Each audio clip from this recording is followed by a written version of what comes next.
Are your kitchen and bathroom way overdue for a remodel? Well, I got the guy for you. Call John Sellers at First Response Contracting, 484-256-7136. Both residential and commercial services, and he's licensed and insured. Call him at 484-256-7136. First Response Contracting. Hello, this is Brad Weisman. You're listening to Real Estate and You. We are back in the studio with a really good update show. We got Pete Heim back in the studio. We're going to do the Pete's point of view. That's what we're doing. And it's not his son. It's him. It's him in the flesh. We got Pete Heim here in the studio. And you know what's funny, Pete? When we first sat down, I thought, well, what are we going to talk about today?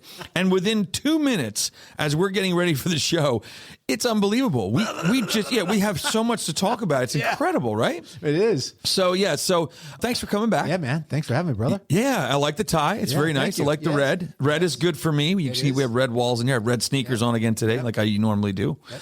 And I'm under protest of dress down. Okay, that's good. That's fine with me. You can do whatever you want. I don't want to go further than that. That's good. Yeah, we probably shouldn't. All right. So, there was a couple quotes that I saw. One of the quotes that I saw on Keeping Current Matters, which is what we like to get a lot of information from. They're great. And this is just a great thing to start off the podcast. It says, in the absence of trustworthy, up-to-date information, real estate decisions are increasingly being driven by fear, uncertainty, and doubt. These decisions can be hugely consequential for consumers and businesses. So the way I look at that is that we always have to make sure we're honest. We're not trying to sugarcoat what the market is. We are telling you the truth. We are bringing you the information as we see it. And then we also think about what we see going forward. Yeah. Are we always going to be right? No. But the information we see right now is factual. It's not fake news. It's not fake news. No, with that being said, I know you pulled some numbers and we're going to, it'll be shown on the screen.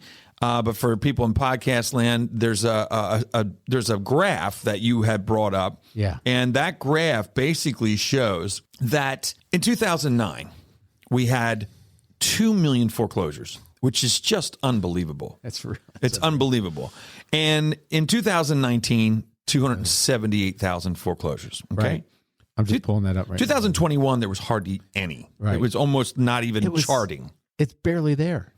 What's interesting, though, what you noticed and what you brought into the show here is that now in 2022, there's 88,000 foreclosures that have been recorded for 2022. Right. Now, some people, the news is what I'm talking about, will probably start taking these numbers. I can guarantee you, we're not the only ones looking at these numbers.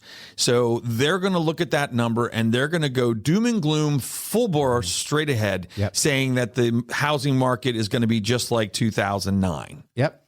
Now, last time I checked, 88,000 is a lot less than 2 million. Last I checked, I think you passed math. Yeah, because I could scrounge up $88,000 if I had to. Yeah, 2 million, not so much. Not so much. Yeah, so that's the difference right there. So I think it makes sense though, because I think when you first came in, you said, "I'm not sure this makes sense," and I think.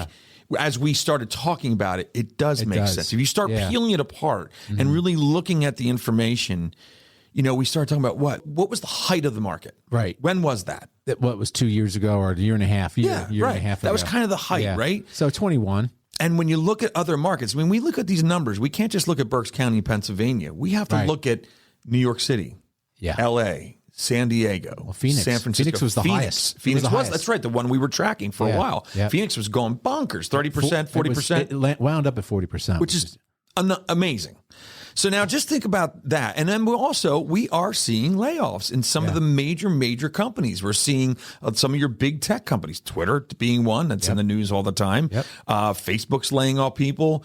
Banks are laying off people because the housing is not as bonkers as it was. Real estate companies, mostly online real estate companies. Yeah, not to beat them up or anything, but we do have a little bit of a partial thing with Keller Williams. Yep. But I mean, there's people they're losing jobs. Yeah. So if you bought at that very, very high point, like a condo for 2 million, right? Or you built it, and now all of a sudden there's just a little dip in the market, and now you go to try and sell that, it's not going to happen. Especially so what happens? Leveraged up.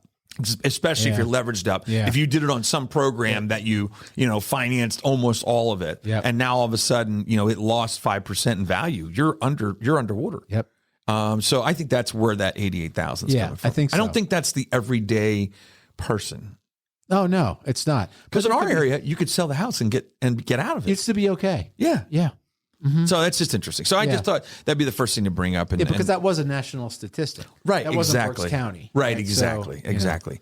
And you got to remember, there's microeconomies. I mean, as we go through this changing of the market, there's going to be pockets in the United States that are going to flourish. Yeah.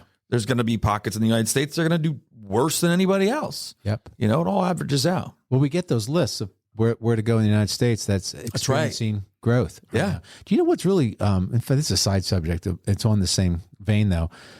Norristown. Around here. Is an amazing deal right now. Really? If you look at Norristown, Chris was doing some stuff down there, and I was looking at the prices. I'm going, dang, it's like a 20-minute drive into the city. And it's like, and it's a good value. 195,000 house there, a 225 there.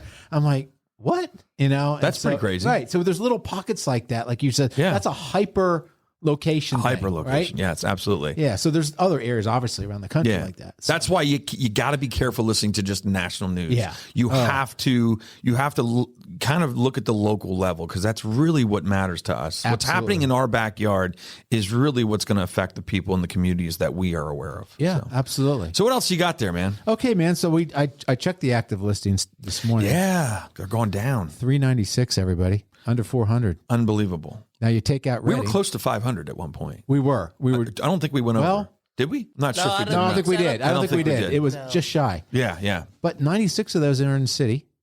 Okay. 83 of those are new construction plans. Oh my gosh. So there's 215 resales. Okay, so what does that mean? We're back to 21. No, we're not. We're not. I don't think we are. It means I think it means it's going to sustain prices. I think we could be back in the seasonal market. Right. So you're saying, and I agree with that too, because this is the seasonal drop. I think this is normal. We were starting to go up. We were close to 500 homes in the market. Yep.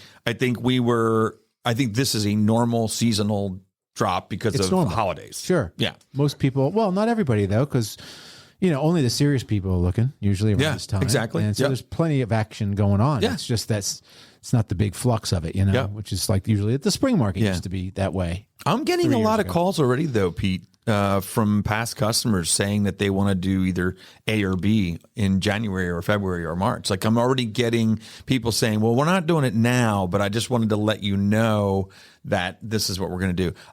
I'm even getting calls from people saying I'm not doing it even in 2023. I'm thinking about 2024, which is really interesting. People are really thinking that far ahead. Yeah. What are they thinking? I think a lot of. Well, I think what I've been noticing is that they're doing it. They're only doing that because they have a kid that's either graduating high school. Okay. I mean, these are the kind of different reasons. Yeah, it's different reasons. Yeah. It's not market driven, but they're planning. They're trying to plan ahead, which is great. That's you should. Hell yeah, absolutely. Asking me what they can do to the house, what can they do to fix it up, what can they do to make it better value later on, and also interestingly enough, which I think is good too, is I tell them, look, I'll give you the value now. Mm-hmm. And then we'll track this every 6 months. Mm-hmm. Because I was in your house, I know what your house is, and I take some pictures just for my memory. I can now, every 6 months, give you an update on where you are price-wise. And if you decide, if I see it going in a worse direction, with not that I can predict, but I can kind of guess, you might want to pull the trigger sooner. Yeah. You might want to pull the trigger and buy a house and rent here or something. Who knows? Yeah. I mean, the price changes we see are on the 2 to 3% drop range, which is all the higher stuff. Yeah, exactly. It's all. I mean, I don't know if you've shown anything between 250 and 350 recently. There's multiple offers in 3 days. Yep. Again. Still the same stuff. It's still going on. Absorption rate. Yeah. Last year, this time was 0.6. 0.6. So that means it took less than a month to get rid of inventory. Yep. All the inventory we have. Yep. Right? We're at 1 now. We're at 1 month. So interesting. We went up 0.4, which is, not a whole lot, but we went up. We did. Slight, but it's there. So everything so far we're seeing, the trajectory is in a different direction. It is, but weird days on market is exactly the same as it was a year ago. Interesting. I thought that was interesting because I still think the lower price stuff is going hot. Yeah, it is. And the higher price stuff's waiting longer. And the locations are the locations too. Like if you have something that's in Wilson schools, it might go faster than something in Conrad Weiser just because it's more towards the center of the county. Yep. Nothing wrong with the school districts. It's just the way it is. Different. Location. Yeah. Mm-hmm. Pending sales were down year over year. Oh, here it is. That makes sense. And they're saying 37% year over year. Now, this is nationally now. Mm-hmm. Pending sales. Oh, nationally. Okay. Yeah. Got it. So I don't think that's the case here. I think our pending sales are down to probably about 3-4%. You think so? Yeah. Yeah. That's a hard one to find in our system. It is. Yep. But average price though, dude. Last year this time was 237,141. Today it's 260,399. What was last year again? 237. Oh wow! And now we're at 260. Interesting. It's not going down. Prices It'll be aren't interesting adjusting. to see if that number does start to come if that does happen. I want to see in like March. I want to see what it looks like. Yeah, February, March. Once this year is all out and in, all the stats are out. Well, because also if we do have a real spring market, which we think we might have this year, which I've been hearing that's possible that we'll actually have maybe the first spring market that we've had in a long time. Because over the past 3 years, we've pretty much had more of a level market. Like it was just busy all year round. Right. Whereas we're seeing a seasonal drop in listings. Yep. Will we see a seasonal increase in listings? Right. That's the question. That's the question. Yeah. And if that happens and the buyer drive or the buyers there's not as many buyers out there, then that could level the playing field a little bit. It's going to be interesting to see. It is. But my prediction is we're going to wind up around 9%. 9% for the end for next year. Yeah, for this year. 9% for this year. I can see that. Yeah. Some were saying 7, some were saying -2. Yeah. And so all the major like the NBA and CoreLogic, they were all over the place for 2022 or 2023. 2022, because they're all over the place also for 2023. Yeah, they're just Fannie. I think Fannie Mae was saying 1.5% down or 2.5% down. Then you saw that there was a bunch of different things, but they're all kind of a lot of them are starting to agree that it's going to be either flat or a little down. Yeah. But once again, that's a national thing. It could be certain areas like our area. It could be that it's up. Yeah. They also said interest wasn't going to go over 3%. This is true. Okay. They don't know what the hell they're talking about. But interest rates, though, dude. Yeah, interest rates. Let's talk about that. In just 2 hours, 3 hours, I looked at it this morning and it was 6.63 average. Yep. Brad just pulled it up. It's the same app. Same thing, 6.29. Yeah, it's fluctuating, and what that tells me is buyers, please lock in. Yeah, I mean, lock in. Lock in. I mean, today, that's important again today because it could be the difference between 7.25 and 6.25. Right. Over a 2-3 day period. Sure. Don't gamble. It's not going to go down to 4 overnight. So if you see something that goes under 7 and just lock, because most of your mortgage companies allow you to do like a one-time float too. Sure. Like before settlement, if it goes down and it's lower than the rate you locked at, they'll let you do one time down. So one time down, which is kind of cool. It is cool. There's also some really cool adjustable rate mortgages coming out now. I saw some in-house products. There's a local lender here, local bank here. It rhymes with Sultan. They so I don't want to bring up the name, but they actually have a program, a 15-1. Yeah, it does. They have a program, 15-1 arm. So it means for 15 years you're locked. Right. And it's actually in the 5s. Dude, that's it was 5.625. Yeah. Now the credit score has to be over 720. But that's okay. That's okay. Yeah. So if you got to should be. And here's my thing. In the next 15 years, if it drops, refinance. Yep. You know what I mean? The bank also sounds something like when we were at Thanksgiving. I'm really full a ton right now. He's full a ton. Yeah. I'm full exactly. A ton. I'm full a ton. It does sound a little bit like that. Yeah. If I were to say the name of the bank, yes, exactly. I'm kind of full a ton. Still am probably. Okay. But they have great programs. Oh, they and do. Those are all in-house programs. Yeah. You're not going to, that's not a Fannie Mae, Freddie Mac product. That is actually in-house. Yeah. And that's how they're able to do it. Exactly. And you're going to see more of that coming up. Yeah. You're going to see more of that. That's going to be a good move for them. Yeah, absolutely. Yeah. So what else you got? Anything else? Just if people are worried about their equity or not worried about it, let's say, or if they have other things, like if they like their house. Yeah. There's things that they can do with their equity, like start a business. Yeah. or they can buy the home that they thought they were going to be a dream home during COVID, and it didn't turn out to be that way, and they're 20 or so % up now anyway. Yep. Pull that equity, buy the dream house, and sell it. Right. Absolutely. You're going to see a lot of that, I think. Yeah. I think you can see a lot of COVID reaction. Second thoughts, like second guessing and going, oh man. Well, did we talk about that? Yeah, last I think time? we did. Was And it like 80% or something that don't like the house they bought? It was like a huge number. Yeah, I can believe that. I mean, I'm hearing it. I'm hearing it, but I don't know if it's 80% here. 80% would be pretty high. Yeah. Yeah, but I can see why. I mean, there wasn't much to pick from, and then you bought the white elephant in the room, and you settled for it. You settled for it. It's exactly right. You don't settle for a purchase like that. No, but but what are you going to do? You got a place to live. Yeah, they felt they had to. Yeah, exactly. Which I get. It's all right. So sell it. Something else. So sell it. We know how to take care of that. That by keeps the way. us in business, actually. Yeah, exactly. Hugo's like, keeps him in business too.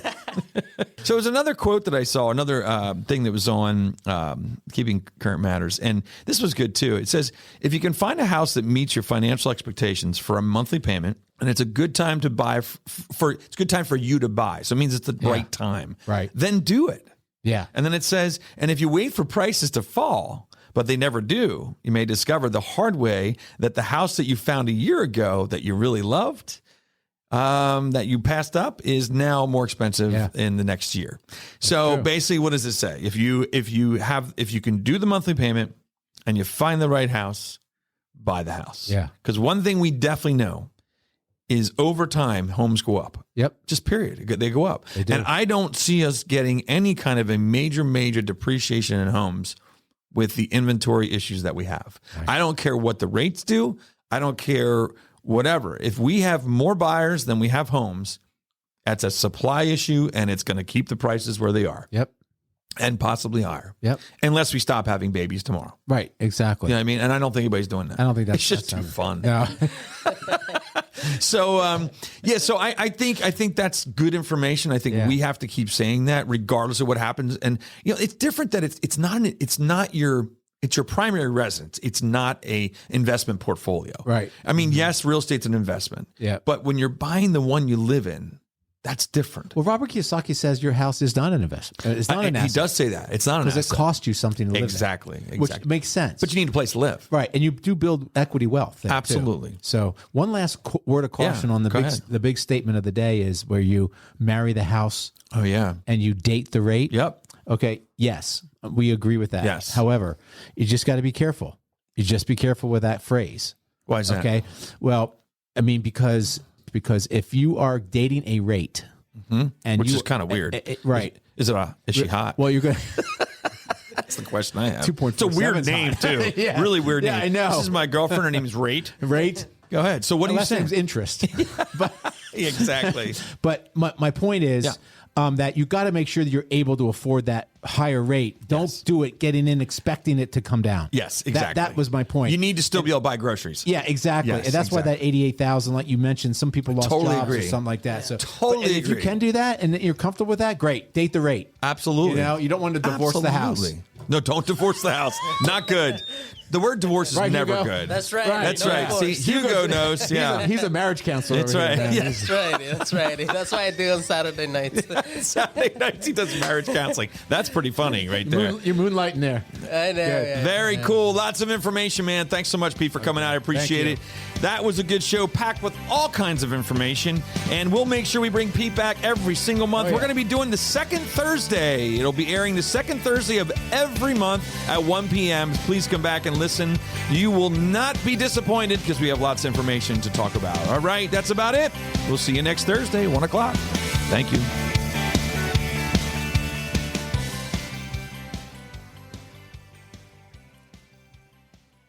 Are your kitchen and bathroom remodels a little overdue? Well, now's your chance to call First Response Contracting. John Sellers will take care of you. 484-256-7136. They do residential and commercial, and they're licensed and insured. Give them a call at 484-256-7136.